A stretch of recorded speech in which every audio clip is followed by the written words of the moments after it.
अब occult sciences में जब मैं एस्ट्रोलॉजी सीखने लगी तो मैं कैसे कितने साल पहले से मुझे काफ़ी नॉलेज हो गई एस्ट्रोलॉजी।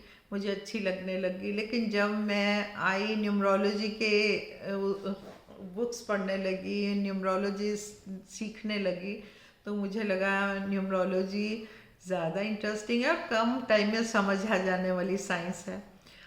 अब मैं वास्तु, न्यूमरोलॉजी और अब जो मेरा इंटरेस्ट बन रहा है ना इन दोनों के बाद, वो बहुत ज़्यादा इंटरेस्ट बना। हीलिंग भी मैंने कर ली, सबसे ज़्यादा इंटरेस्ट बन रहा है लाल किताब में। अब लाल किताब मुझे अपनी तरफ बुला रही है और मैं उसी को स्टडी कर रही हूँ। अब क्यों मैं देखती हूँ कि क्यों मैं इन तीनों की तरफ गई, क्योंकि मैं ज़्यादा रिलीजियसली, जिसको कहते हैं ना, बहुत फॉलो नहीं करती रूल्स। और मैं स्पिरिचुअलिटी की तरफ ज़्यादा हूँ। तो मुझे लगता है कि हमारा रूटीन बढ़िया होना चाहिए और हमें भगवान को हमेशा थैंक्स कहते रहना चाहिए और हमेशा याद रखना चाहिए वो है, हर जगह है। और लेकिन ये जो बहुत ज़्यादा कर्म कांड में ना, मैं ज़्यादा विश्वास नहीं करती। तो अब न्यूमरोलॉजी इसीलिए बहुत बढ़िया है। उसमें तीनों में ही कुछ धर्म का, रिलीजियन का कोई रोल नहीं है। ना न्यूमरोलॉजी में है, ना वास्तु में है, ना लाल किताब में है। इसीलिए शायद ये साइंसेस मुझे ज़्यादा खींचती हैं, क्योंकि मैं इस चीज़ में विश्वास करती हूँ कि आप रात दिन अगर पूजा करते रहें, लेकिन अगर हम अपने मन को साफ नहीं कर सके तो बेकार है। तो ज़्यादा कर्म कांड अगर नहीं आते तो कोई बात नहीं। भगवान ये नहीं कहते कि अपनी गृहस्थी छोड़ के, अपना सब कुछ छोड़ के आप सारा दिन मेरी पूजा करते रहो। शायद यही कारण है ये तीनों साइंसेस मुझे बुलाती हैं। अब न्यूमरोलॉजी में क्या है, न्यूमरोलॉजी में नंबर्स ठीक करो, और मेन नंबर्स ही है, नंबर्स का ही खेल है कि आपको नंबर्स को अलाइन करना है। उसके बाद है वास्तु। वास्तु में आपने अपने एलिमेंट्स ठीक करने हैं। बड़ी प्रैक्टिकल सी बात है, साइंटिफिक सी बात है। आपको अपने पांचों एलिमेंट्स को ठीक रखना है, ठीक जगह पर रखना है। अब जो लाल किताब है, लाल किताब भी आपको ग्रहों के बारे में ही बताती है कि वो कहती है कि चुपचाप अपने ग्रह, जो ग्रह आपको खराब कर रहे हैं उसको दूर करो, और जो ग्रह आपको फायदा कर रहे हैं उन ग्रहों को ले आओ। और वहमों में तो पढ़ना नहीं, क्योंकि लाल किताब तो बिल्कुल नहीं कहती वहमों में, किसी भी वहम में। और जो वो उपाय कहती है ना, वो साइंटिफिक उपाय हैं और उनके हैं, क्योंकि वो रूपचंद जी इतना अच्छा, इतने नॉलेजेबल चीज़ें लिख कर गए हैं उसमें कि बहुत मज़ा आता है। अगर आप लाल किताब को बार बार पढ़ोगे, आपका मन करेगा बार बार बार बार आप पढ़ते जाओ। वो साइंटिफिकली अगर कोई चीज़ दबाने के लिए कहते हैं तो आपका ग्रह हमेशा के लिए ख़त्म करने को कह रहे हैं। अगर वो पानी में बहा देने के लिए कह रहे हैं तो भी दूर करने को कह रहे हैं। अगर आप वो मंदिर में रखने को बोल रहे हैं तो वो उसको, बैड इफेक्ट को अच्छा इफेक्ट करना चाह रहे हैं। ठीक है, तो मेरे को ऐसा लगता है कि ये तीनों साइंसेस ही मज़ेदार हैं। तो अगर हमको थोड़ा बहुत अपनी लाइफ को अच्छा करना है, हम वहमों में नहीं पड़ना चाहते, हम नहीं दौड़ना चाहते इधर उधर, और हम नहीं ढूंढ पाते कि कौन बहुत अच्छा एस्ट्रोलॉजर है या कौन है, तो हमें क्या करना चाहिए, इसमें आ जाना चाहिए। न्यूमरोलॉजी सीखनी चाहिए और फिर वास्तु सीखनी चाहिए। और जब आपको उपाय की बारी आएगी तो लाल किताब जैसे उपाय कहीं नहीं है। छोटे छोटे उपाय हैं और बहुत काम करते हैं। तो मतलब में ये जो है ना, तीनों साइंसेस बहुत बढ़िया है। और आप देखो ग्रह, जो हम उसमें ग्रह कहते हैं ना, जैसे इसमें हम बोलते हैं कि जो मून है, मून और मून नंबर 2 है, ठीक है, नंबर 2 और नंबर 9, मंगल। मंगल और उसकी बिल्कुल नहीं बनती, और बिल्कुल उसी तरह ये जैसे 2 9 की नहीं बनती, इसमें भी हम कहते हैं कि मंगल और चंद्रमा का नहीं होता। तो हर एक में ही सब चीज़ें मिलती हैं।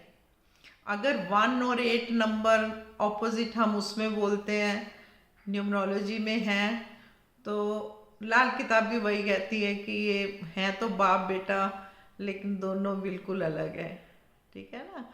तो हम आपको यही मैं बता रही हूँ कि इसके लिए आपको कहीं जाना नहीं पड़ेगा।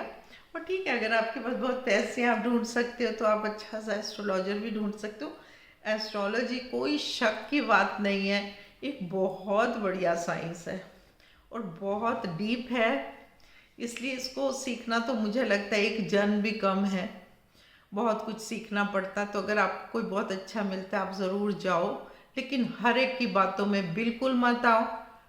जो ये रील्स बना रहे हैं ये सब गड़बड़ है, तो आप वो सब उपाय मत कर लेना जो कि आपको नुकसान दे जाए। ठीक है, वो उपाय कर सकते हो, नज़र उतारने का उपाय, ये छोटे छोटे उपाय, घर को प्योर करने का उपाय, छोटी मोटी पूजा जो बताते हैं, पूजा भी कर सकते हो आप। लेकिन जो ग्रहों से मत खेलना। ग्रहों का कि आप मंगल का उपाय कर लो, आप शनि का उपाय कर लो, आप सूरज का उपाय कर लो, वो मत करना बिना किसी एक्सपर्ट की हेल्प से, या फिर खुद बहुत स्टडी करने के बाद ही ये काम करना। ठीक है, मैं नहीं चाहती कि आप लोग जो मुझसे जुड़े हुए हो उनको किसी तरह का नुकसान हो, इसीलिए मैं आपको बता रही हूँ। और क्या होता है ना कि कोई पसंद नहीं करता इस तरह के रील्स, कोई को। अगर आपको ये सब बातें अच्छी लग रही हैं तो मैं आपको बहुत जल्दी आगे और भी बहुत कुछ बताऊंगी, जो कुछ होना चाहिए और जो नहीं हो रहा, और जो हो रहा है जो नहीं होना चाहिए। तो आप बने रहो मेरे साथ। और मुझको अगर आपको कुछ बेटर कुछ पूछने का लगता है तो मैं बहुत जल्दी अभी नंबर्स की भी बात करूँगी, आपको मैं 2 एग्जांपल दे सकती हूँ। अभी देखो, न्यूमरोलॉजी में भी कभी कभी बहुत आर्ग्यूमेंट होता है। कहते हैं 1 और 8 कट्टर दुश्मन है, ठीक है, जो कि सूरज और शनि है। लेकिन देखो, हैं तो बाप बेटे ना, हम दुश्मन तो नहीं कहेंगे, हम ये कहेंगे दोनों के विचार बिल्कुल अलग है। ठीक है, अब ऐसा नहीं है कि अगर आपका 1 है तो 8 हमेशा आपके साथ खराब करेगा, या आपका 8 है तो 1 आपके साथ हमेशा खराब करेगा, ऐसा नहीं होगा। अब देखिए, अगर शादी आप करने जा रहे हैं, आपका नंबर 1 है, आपने 8 से किया, तो क्या क्या आर्गुमेंट होगा ना, जैसे बाप और बेटे का उनका आर्गुमेंट है, ऐसे आर्गुमेंट होगा तो बनेगी नहीं। ठीक है, और 8 नंबर शनि थोड़ा हठी स्वभाव है, तो इसीलिए रिलेशन संभालने में उनको मुश्किल होती है। तो हम इसको दुश्मन नहीं कहेंगे, मैं इसको दूसरे वर्ड्स यूज करती हूँ कि 1 और 8 जो है आपस में मेल नहीं खाते, क्योंकि दोनों के बिल्कुल अलग है विचार। इसी तरह 3 और 6 है, हम कैसे कह दें कि 3 और 6 दोनों बिल्कुल कट्टर दुश्मन है? नहीं, क्योंकि 3 है देवताओं के गुरु और 6 है दैत्यों के गुरु। ठीक है, अब 2 गुरु 2 टीचर्स में डिफरेंस हो सकता है ओपिनियन का, लेकिन ऐसे दुश्मन तो नहीं हो सकते कि एक दूसरे को ख़त्म करने वाले दुश्मन नहीं हो सकते। 2 टीचर हैं, एक ही सब्जेक्ट के टीचर हैं, एक का स्वभाव अलग है, एक का स्वभाव अलग है, तो हम इसको ये तो नहीं कहेंगे कि दोनों कट्टर दुश्मन है। क्योंकि मैंने जब खुद ये चीज़ देखी है तो सच में 1-2 जन्म पत्रियाँ ऐसी देखी हैं जिनका 3 और 6 का कॉम्बिनेशन था, लेकिन वो बहुत ग्रो कर रहे हैं, तो ऐसा कोई खराब नहीं है। लेकिन फिर एक बात है, अगर लड़का और लड़की 3 और 6 में करते हैं, तब दोनों की ओपिनियन डिफरेंट हो जाती है, दोनों में डिफरेंस आ जाता है।